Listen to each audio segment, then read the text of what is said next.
PNP pinaimbestigahan ang umano'y mga kabatang binayaran para manggulo sa nakarang September 21 rally kung saan inaresto ng mga pulis ang mga nanggulo na rallyista. Ito mga kababayan, sa totoo lamang po, kung hindi naglatag ng magandang seguridad ang PNP sa pamumuno ni General Jose Melencio Nartates, baka po hindi na kontrol ang panggugulo ng mga kabataang binayaran ng mga politikong gustong pabagsakin ang gobyerno, mga kababayan. Ayon sa impormasyon nating nakuha, parang kasama daw po dyan si Chubby Chingson sa nag-budget sa mga kabataan na ayon sa investigasyon ay binayaran ng tigta 3,000 piso ang mga kabataan na iyan na gumawa ng karahasan, nanira ng mga property, mga street lights, sinira, motor, close van, sinunog, mga hotel, sinira, mga kababayan. Ay kung hindi po maganda ang ginawang paglatag ng seguridad ng PNP sa pamumuno ng napakausay na PNP Chief General Jose Melencio Nartates, baka po kung ano na ang nangyari kay itong mga kabataan na ito. Bagamat ang iba sa kanila ay mga minor de edad, sila po'y inaresto ng mga otoridad dahil sa kanilang pananakit ng mga pulis at pagsira ng mga property. Malinaw po sa batas na mga kabataang yan na hindi pwedeng ikulong dahil sila ay minor de edad. Subalit mayroon po silang pananagutan at pwedeng makulong, at pagdating ng takdang nasa hustong gulang na sila na 18 anyos ay pwede po silang ikulong at dalhin sa yung isang bahay kung saan doon pwede ikulong o itira yung mga minor de edad na mga kababayan. Kaya masaklap yung batas na yan ni Senador Kiko Pangilinan na hindi pwedeng kasuhan ng underage, subalit pwede po silang ilagay sa parang ampunan, mga kababayan. Yan po sinasabi natin, kung hindi kay General Jose Melencio Nartates, baka kung paano na po nagkagulo na po ng uso dahil may mga individual na gustong pabagsakin ang administrasyon ni President Bongbong Marcos Jr.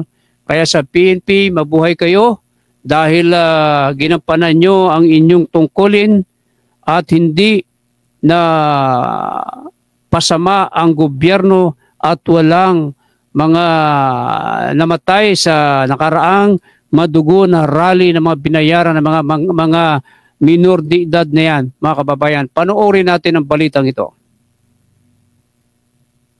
Investigahan ng PNP ang umano'y pagre-recruit at pagbabayad ng 3,000 piso sa ilang kabataan para manggulo noong September 21. Panawagan naman ng isang grupo, imbestigahan ng mga pulis at panagutin dahil sa marakas na pag-aresto. Nakatutok si June Veneracion.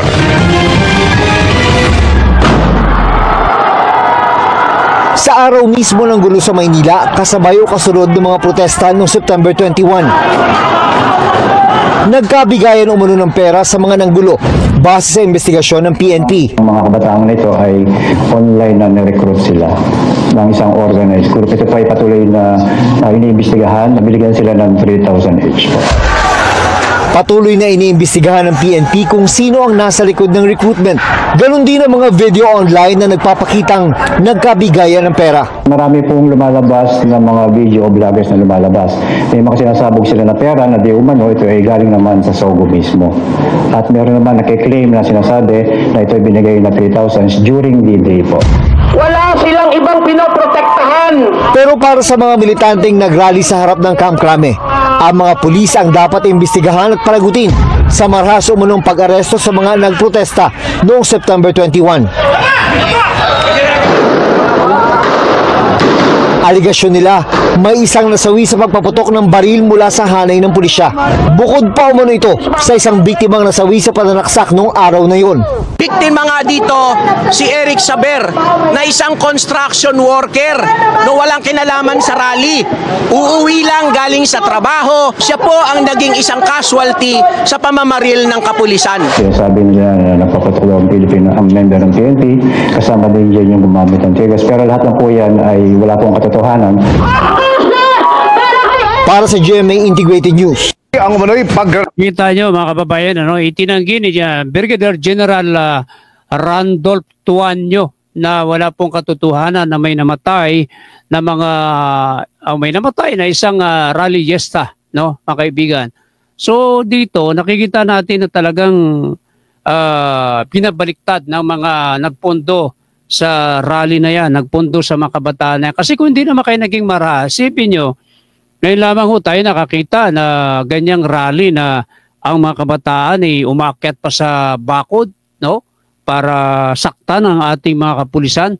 Hindi naman tama yan. Dapat nasa maayos na pagpapahayag ng saloobin, hindi yung mananakit ka ng mga pulis. Doon pa lang ay may kaso ka na di ba? Kaya mabuhay ang PNP sa pamumuno ni General Jose Melencio Nartates, kasama na rin dyan ang NCRPO chief na si General Aberin. Okay, maraming salamat. Iwanan muna natin yung issue na yan.